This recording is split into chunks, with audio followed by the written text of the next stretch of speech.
Good morning, listener, and welcome to our Independence Day special on Breakfast Show, Coal City 929 FM, Radio Nigeria, Enugu. As we mark 65 years of Nigeria's independence, it's a time of reflection, celebration, and sober assessment of our journey as a nation.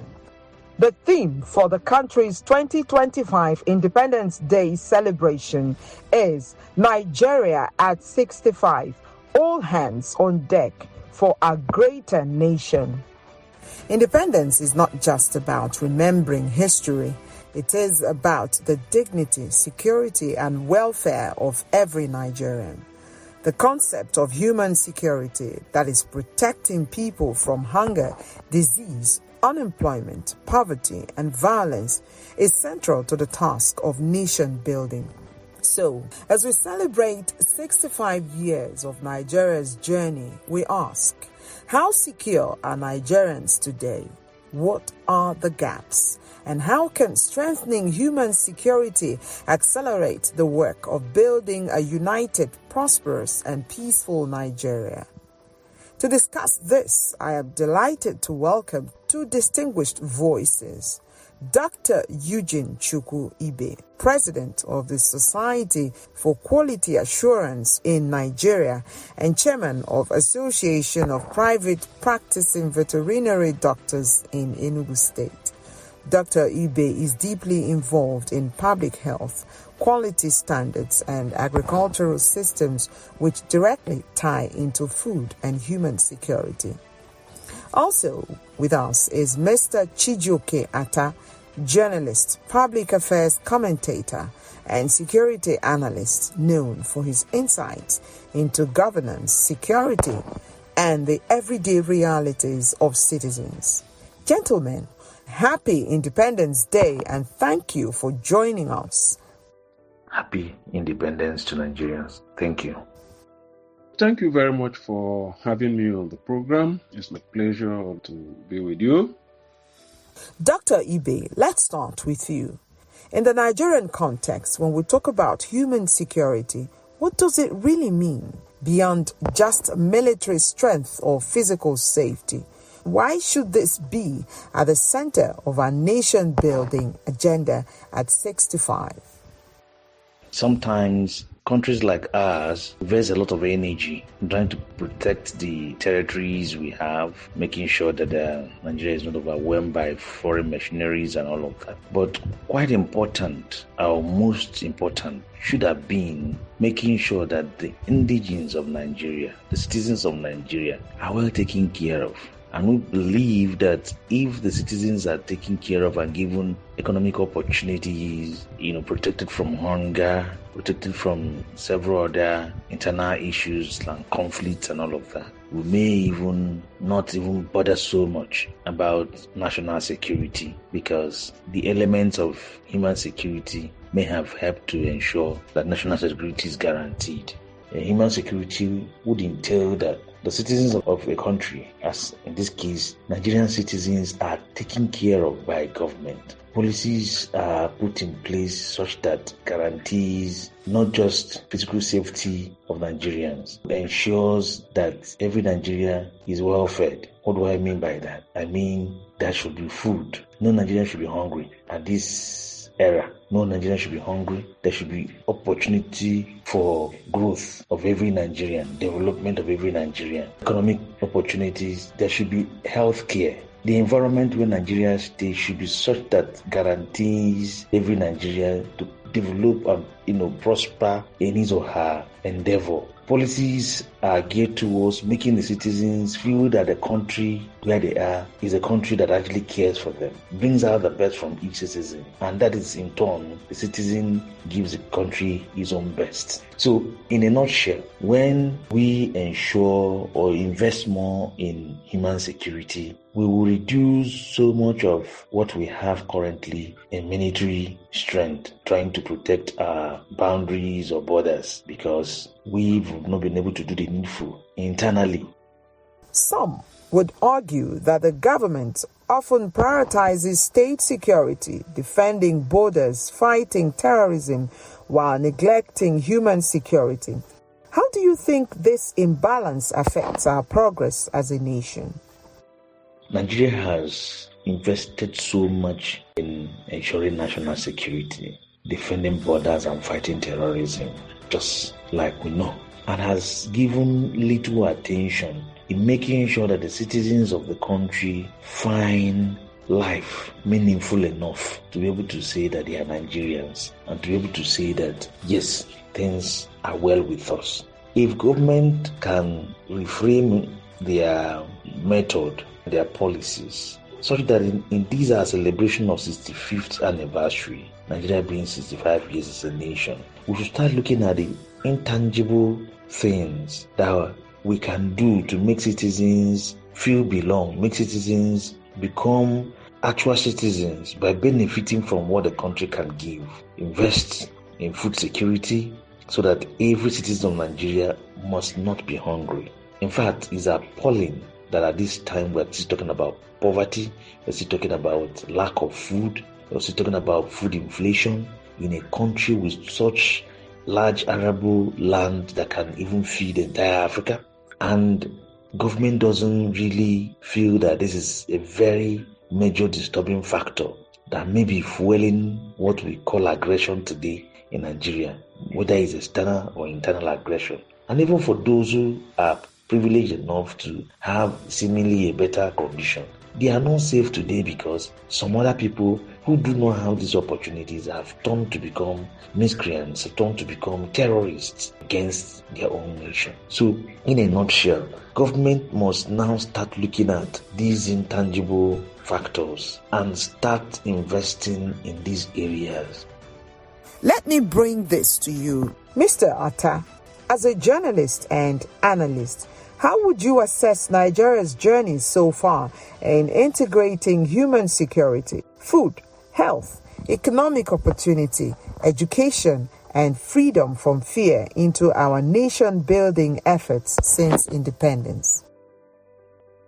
Well, I think Nigeria has done significantly well, especially during the First Republic, in integrating human security into nation-building efforts. Because this is basically has to do with providing the citizenry with the requisite environment and the needed enablement to function properly in the society. Because before we begin to talk about human development and security, one has to have food, shelter over his head, have basic education, and then being protected from the everyday threat to human life posed by all manner of both physical and other unenvisaged challenges. So I think the issue of how we've not fared so well, if you ask me, because it seems like as we develop, things keep getting worse in this country. And that's why we are having all these widespread cases of insecurity in the country. People can't move around freely.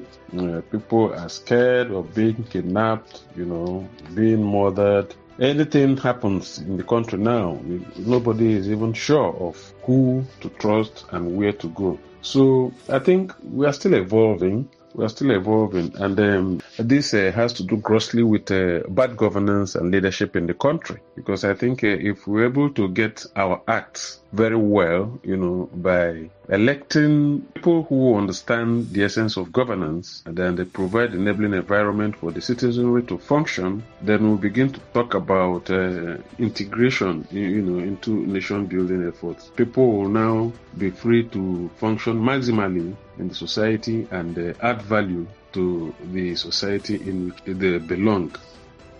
Do you think our leaders have fully grasped the importance of human security as a foundation for stability and development?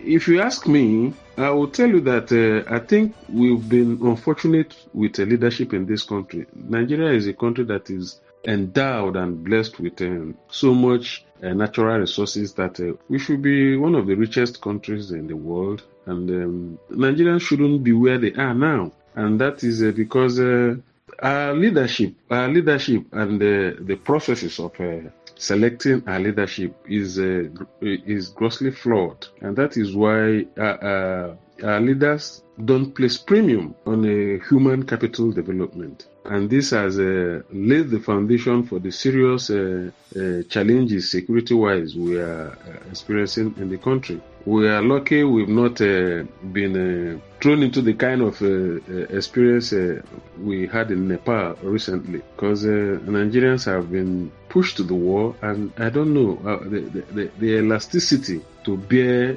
hardship in this country is amazing. So the leadership in the country has not really come to grasp with the importance of human security as a foundation for stability and development.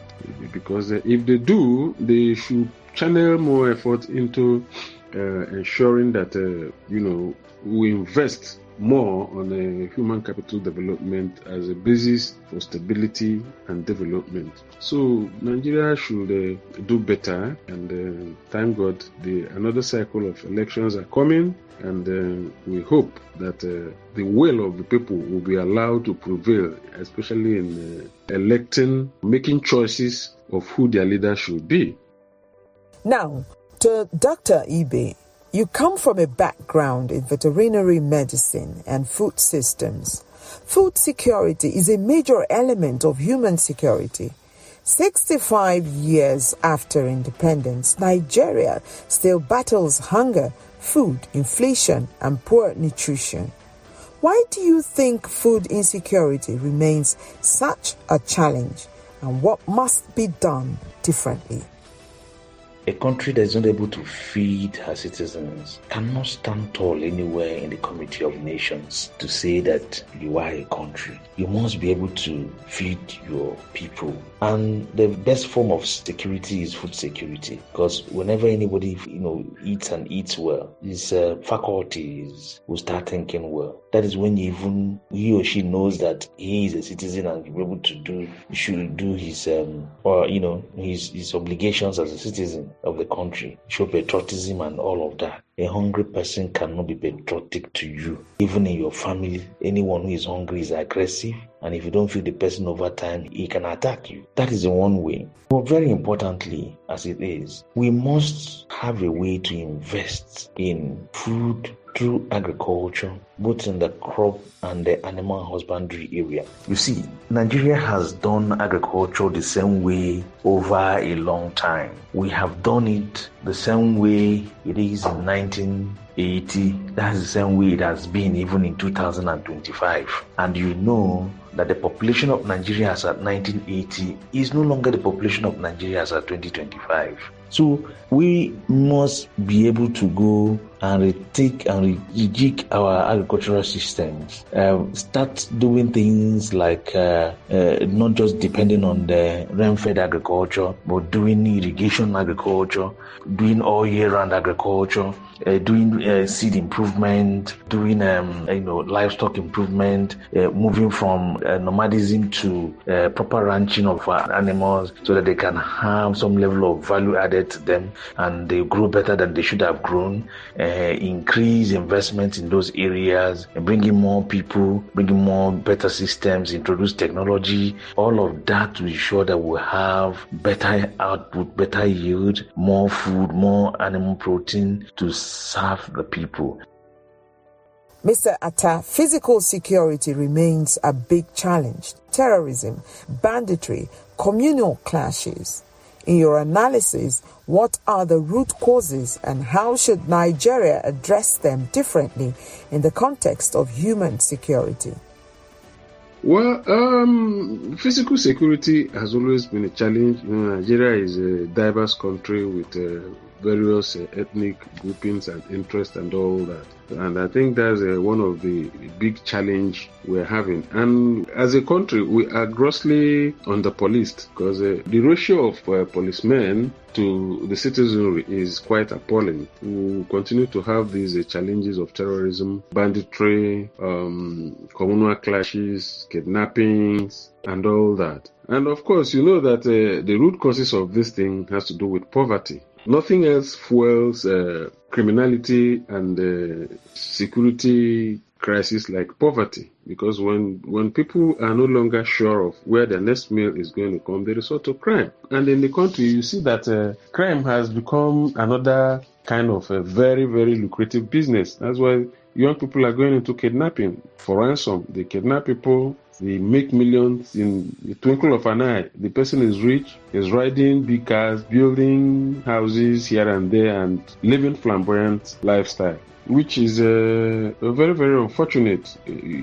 The government has to really look into this issue seriously. This issue of poverty, rising poverty in the system, in the country, has caused a lot of havoc, even at the family level to the wider society. And what we should be looking at, the government especially, because the government, everything revolves around the government, because they have to provide enabling environment for people to function. And if the people can't function properly in the government, especially in the area of provision of employment, provision of the needed infrastructure for people to be able to survive within the system, then we're encouraging criminality. There's no doubt about that. So government has to look inward and find a way to ensure that they create employment for the teeming youth. Well, if you are joining us on Breakfast Show, Coal City 929 FM, Radio Nigeria, Enugu, we're talking about Independence Day 2025. The theme for the country's 2025 Independence Day celebration is Nigeria at 65. All hands on deck for a greater nation. Topic is human security and nation building with guests Dr. Eugene Chukwu Ibe and Mr. Chijioke Attah. Now, Dr. Ibe, one critical area of human security is economic opportunity, especially for young people. Nigeria has one of the world's youngest populations, yet unemployment and underemployment remain very high. How do these economic realities undermine nation building? And if you were advising policymakers today, what urgent steps would you recommend to ensure that economic stability becomes a reality for ordinary Nigerians? When you have a team of young people, the army of young people who are not doing anything so meaningful, you're bound to have challenges in your internal security. Crime rate will be high. And but very importantly is the fact that things do not just change. Every country that has ever made effort in changing their own narrative, start that at the level of policy and planning. Must be able to sit down and say, okay, at this time, this is what we'll have.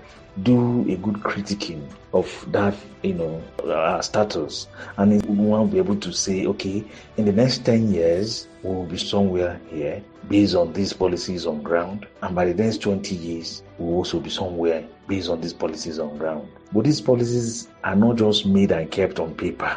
There must be every political will to implement these policies. Nigeria is not bereaved of beautiful policies. We do have them. All we have had all these years is non-implementation or under-implementation of these policies. When we start implementing policies, of course, every policy has its own gestation period, a period where if you do not get to that level of threshold in its implementation, you may not yield the tangible results you're looking out for. Somehow we'll go halfway and we'll abandon it. And another policy comes out, and we'll call it policy somersault, and undermines the other one. So we've been replicating that over and over again. But at this time in our nationhood, at 65 years, which is retirement age, in some places or even above retirement age, let Nigeria not waste his whole lifetime. Policies should be able to be laid down and implemented to its fullest so that we'll be able to measure the outcome of those policies and say, yes, it was able to impact. So countries do not do what we are doing. Countries that want to progress take on policies and keep fine-tuning these policies until they yield desired results. And I believe personally that Nigeria have the best technocrats, the best policy initiators, but what we have had over time is the political will to deliver these policies to logical conclusion. Let me bring this to you, Mr. Attah. From your perspective, how do weak human security systems contribute to wider insecurity like migration, unemployment, or even violent conflict? And how important is trust in governance in addressing these human security challenges? Yeah, when people feel insecure, it contributes to wider insecurity. Yes, because you see, if people are like in the northwest, northeast that have been the hotbed for insecurity from all these terrorist attacks and all that, those that are able to escape from these areas migrate to other parts of the country, and when they migrate to these other parts of the country, they find out that maybe their lifestyle are incompatible with their new hosts, and they find it difficult to fit in. And the next thing you find is people going into crime, because it is very easy to be lured into crime because of the temptation to make quick money. Because crime really pays for those of them that are able to escape. But they know that, like they say, it's every day for the thief, but one day for the owner. Because when you migrate and you find it difficult to adapt to the environment you find yourself, hunger definitely will push you to do certain things ordinarily you wouldn't do. And like I said earlier, we keep looking at the government, because the government, has the money, has the wherewithal to address some of these human security challenges. If they're able to motivate, the security personnel, like I keep saying, they have to motivate the security personnel very well in terms of paying them as and when due, giving them comfortable accommodations, so that they will be able to operate optimally in terms of securing the lives of the people and the properties of the citizenry. So to ensure that the right things are done, and then we will be able to curb these rising cases of insecurity. In other climes, they've deployed technology to keep their environment safe and secure. We can also do that, deploy technology to be able to address some of these challenges. Dr. Ibe, looking forward, what kind of policies or national values must Nigeria adopt now if we are to make human security the true foundation of our nation-building process? Yeah, looking forward, like I said before, Nigeria is endowed with policies, very beautiful policies, endowed with technocrats of highest repute that can put any kind of policy together. What Nigeria has lacked over time is policy implementation, policy somersault, not allowing policy to get to the level where it starts giving the deliverables and will not change it or bring another policy that will undermine the initial policy that has been on. So that is what we have had all this while. And if we must, as a nation, move forward, we must make sure that, one, our leadership recruitment system is done in such a way that the best are thrown out at all times in all cadres of leadership, both in the ministries, heads of departments, heads of units, and all of that. Let the best who can deliver the job be the ones to be enthroned. And when you put square pegs in square holes and round pegs in round holes, you will achieve what is called matching. They will fit in and plug in very, very well. But if you do not, you will leave some areas that are porous, so that even weevils, ants, and other things that will eat up whatever that is enclosed in there will come in and eat them up. So in a nutshell, in conclusion, I will say that all we need are leaders who are recruited and who know the job, and who could take the political will to make sure that every policy put in place are policies that are geared towards making Nigeria great again, and making sure that the policy sees the light of the day and takes its whole course and deliver the intended outputs that it was designed for. Thank you. And Mr. Attah, what's your vision for Nigeria in the next decade? How can prioritizing human security help us move closer to the dream of a united and prosperous nation? We are Nigerians. We don't have any other country except Nigeria, and we cannot run away from our country because of the challenges we are facing. So I think there is still hope. There is still hope in this country.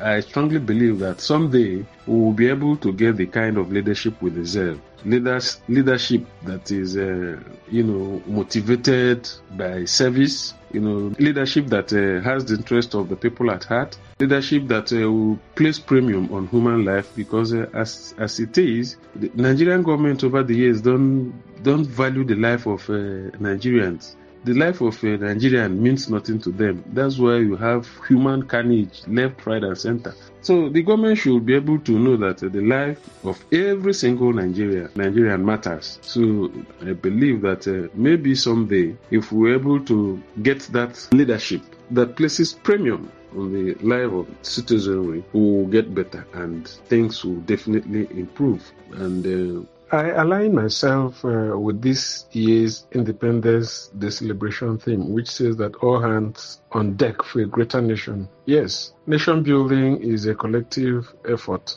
by the leaders and the citizenry. So everybody has a role to play in making this nation greater, the ideal nation we all look forward to. So as we celebrate this year, may we all know that the task of building Nigeria and making Nigeria a greater nation is a task for all. Thank you, and God bless Nigeria. Okay.